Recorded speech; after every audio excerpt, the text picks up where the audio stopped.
Ecclesiastes 9, verses 5 to 6. The question here. For the living know that they shall die, but the dead know not anything, neither have they any more a reward, for the memory of them is forgotten.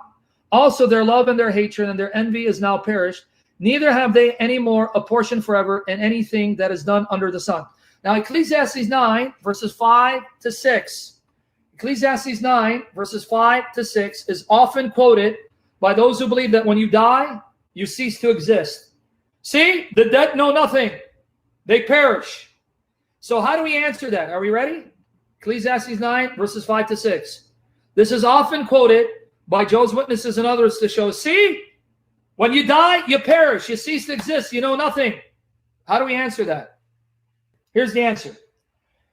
This is why you have to understand what's known as literary genre.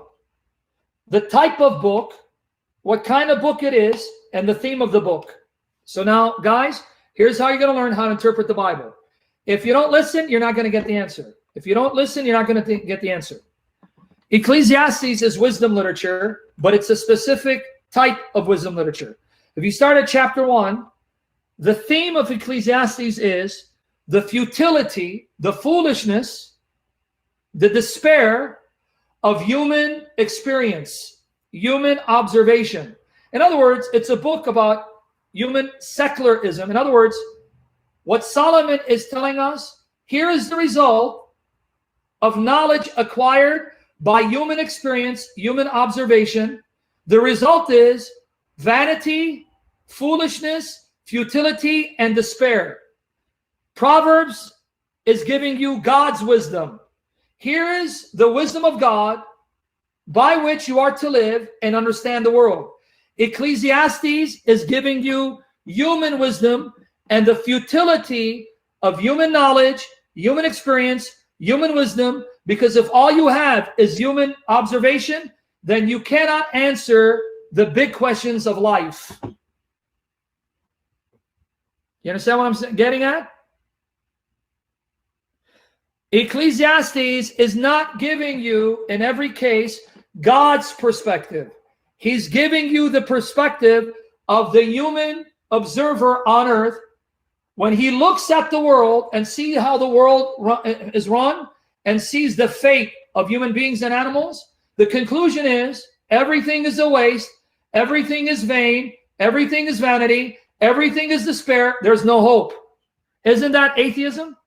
Isn't that secular humanism? Do you not have atheists saying that at the end of the day, there is no meaning to life? Life is meaningless. That's what he's showing you. He's not telling you that the dead perish and know nothing. He's telling you that's our observation. Because apart from God, apart from Christ, telling us there's life beyond the grave, all we see is people die, perish, and they're no more. End of story. Kaput. Nihilism, exactly. So if you don't understand the purpose of Ecclesiastes, you're going to get confused. Solomon is telling you, note the difference between human wisdom and divine revelation. Human wisdom will only lead to chaos, futility, and despair because it can't answer these big questions. That's why you need God and you need revelation from God. Let me prove to you that's Solomon's point. Ecclesiastes 3, verses 19 to 21. Now watch here. If you don't understand how to interpret Solomon, you're going to think he's contradicting himself. Notice, Ecclesiastes 3, verses 19 to 21. Pay attention. For that which befalleth the sons of men, befalleth beasts. The same fate, animals and humans. Even one thing befalleth them all. As the one dieth, so dieth the other. See, humans and animals die. So what advantage is there in being a human? Notice what he's saying? Humans die like animals die. Animals die like humans die. So what advantage is there in being a human? In fact, from a human perspective, it's more advantageous to be a dog because you have dogs who are treated better than humans. Right? Yea, they have all one breath, one spirit. So man hath no preeminence over a beast. Do you believe that? Man is not better than an animal? Is that what God said? No, that's not what God said. For all is vanity. There is no advantage in being a human over being a dog. Because like the dog, you die. And some dogs live lavishly better than humans. Just ask the millionaires and their dogs and how they're pampered. All go unto one place, and all are of the dust, and all turn to dust again. Now, who knoweth the spirit of man goeth upward? Do you know whether when a man's spirit, when a man dies, goes up to God, and whether the spirit of the beast goes down to the earth? Can anyone answer that? Without God, without revelation, without Jesus making it known to us by his spirit in his revealed word, do you know whether the spirit of an animal goes down and perishes or returns to God, and whether the spirit of man goes to God or not? Can you answer that question? Can you answer that question? Without revelation, without the scriptures, without God making it known, do you know the answer to that? That's his point. But now let me tell you, after he concludes his discussion of the futility, the vanity, the despair of human experience, human observation, of nihilism, atheism, secularism, agnosticism, which cannot answer these big questions, notice how he concludes. God bless you, Antonio. Thank you, brother. Remember what he said in Ecclesiastes 21. Who knows whether the spirit of man goes up? But wait, look what he says in Ecclesiastes 12, verse 7. Seems like he's contradicting himself. Ecclesiastes 12, verse 7. Notice now, when he wants to end the discussion, then shall dust return to the earth as it was, and the spirit shall return unto God who gave it. But wait, Solomon, in 3:21, you're wondering, does it go up or not? But now at the end, you're saying it definitely goes back to God. How did you know that? Did you contradict yourself? Didn't you just say in 3:21, who knows whether it goes up? But now you say it does go to God, because now he's talking about God's revelation, not human observation. In other words, what's the purpose of Ecclesiastes 12? Let me explain to you. See, if you don't understand why the books of the Bible were given, then you're going to get confused. Ecclesiastes was given from God to show you, here is the end result of human experience, human observation, a life apart from God and his wisdom. You end up with nihilism. You see the futility, the vanity, the despair that atheism creates, that agnosticism creates. Despair, confusion, vanity, loneliness, misery, because they can't answer life's big questions. And so what does Solomon say? Forget human experience. Forget human observation, because that's going to destroy any hope you have. Turn back to God and his word and trust in him. Because now notice Ecclesiastes 12, verses 12 to 14. Ecclesiastes 12, verses 12 to 14. Guys, now read with me how he concludes Ecclesiastes. How he concludes Ecclesiastes.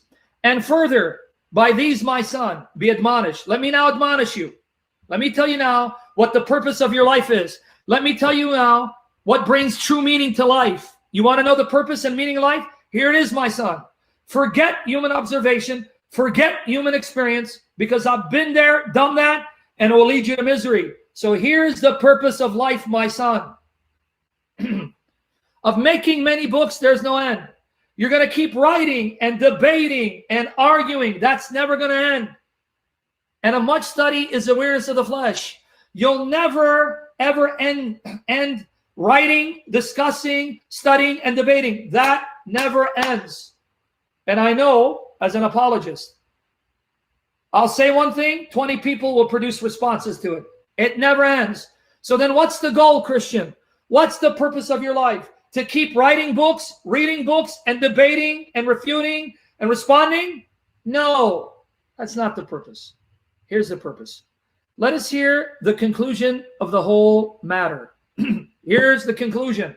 Fear God and keep his commandments. For this is the whole duty of man. For God will bring every work into judgment and every secret thing, whether it be good or whether it be evil. That's the conclusion. See what he says? You understand what he says? That's the conclusion. And what it's about?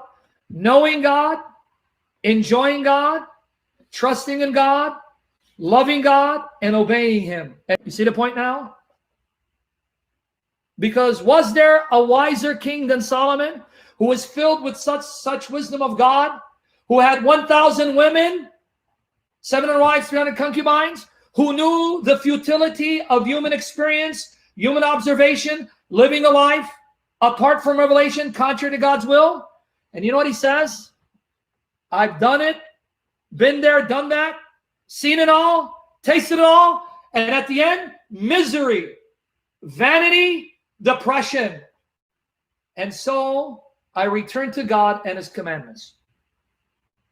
Okay? Let me show you what he says about women.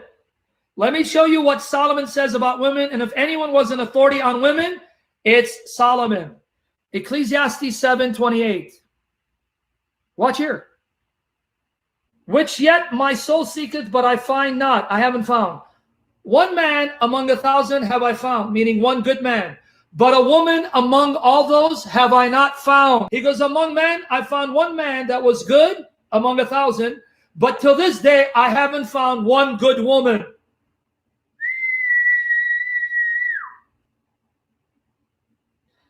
Now, wait, does that mean God agrees with Solomon? Is this God's view that there is no righteous woman? No woman that is pure and righteous? Then what do you do with the mother of Christ? What do you do with the mother of Christ? What do you do with Sarah? What do you do with her? What do you do with Sarah? He's telling you from human observation and experience. If I seek women apart from God, if I go after women apart from God, I'll end up in disaster, because every woman I'll find will be a snare seeking to destroy me. But if I seek God, he will bring me that godly woman. Now let's contrast what Solomon said from God's perspective.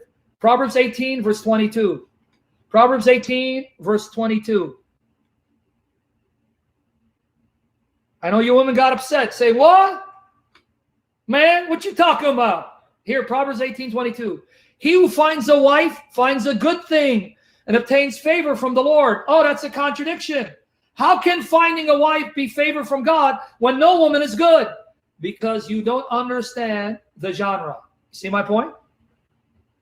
You don't understand the purpose of Ecclesiastes. Ecclesiastes is telling you this is the conclusion of my human experience with women.